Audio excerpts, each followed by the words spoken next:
প্রিয় দেশবাসী, আসসালামু আলাইকুম। জুলাই গণ অভ্যুত্থান জাতির ইতিহাসে এক অসাধারণ অর্জন।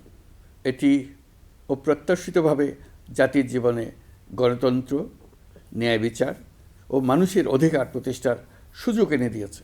এই লক্ষ্যে আমরা এর মধ্যে বেশ কিছু সংস্কার করেছি। আরও গভীর ও সুদূর প্রসারী সংস্কারের জন্য দেশের সকল রাজনৈতিক দলের ঐকমত্যের ভিত্তিতে জুলাই সনদ প্রণয়ন করেছে। এই জুলাই সনদ বাস্তবায়নের জন্য আপনাদের সম্মতি প্রয়োজন। এর জন্য গণভোটের আয়োজন করা হয়েছে। এই গণভোটে অংশ নিন, সনদে আপনার সম্মতি দেন।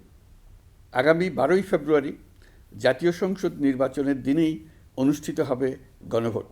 গণভোটে আপনি হ্যাঁ ভোট দিলে বৈষম্য, শোষণ আর নিপীড়ন থেকে মুক্ত হবে বাংলাদেশ। গণভোটে হ্যাঁ ভোট মানে তত্ত্বাবধায়ক সরকার ও নির্বাচন কমিশন গঠনে সরকার ও বিরোধী দল একসঙ্গে কাজ করবে।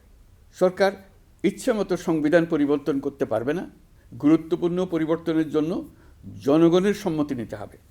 এতে আরও বলা আছে, বিরোধী দল থেকে ডেপুটি স্পিকার ও সংসদের গুরুত্বপূর্ণ কমিটির সভাপতিরা নির্বাচিত হবেন।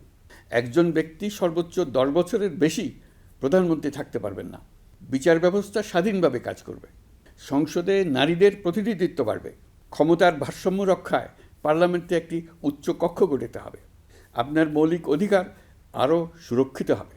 রাষ্ট্রভাষা বাংলার পাশাপাশি অন্যান্য জাতিগোষ্ঠীর ভাষাও সাংবিধানিকভাবে স্বীকৃতি পাবে। দণ্ডপ্রাপ্ত অপরাধীকে রাষ্ট্রপতি ইচ্ছামতো ক্ষমা করতে পারবেন না।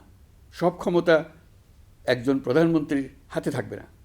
এবং এরকম আরও কিছু গুরুত্বপূর্ণ প্রস্তাব এর মধ্যে রয়েছে।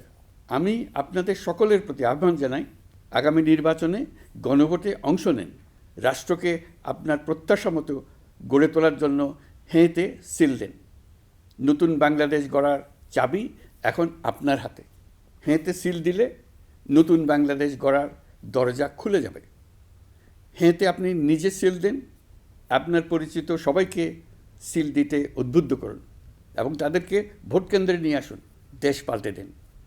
ইনশাল্লাহ আমরা সবাই মিলে দেশ গড়ার এই সুযোগ নেব। মহান আল্লাহ আমাদের সহায় হন। ধন্যবাদ।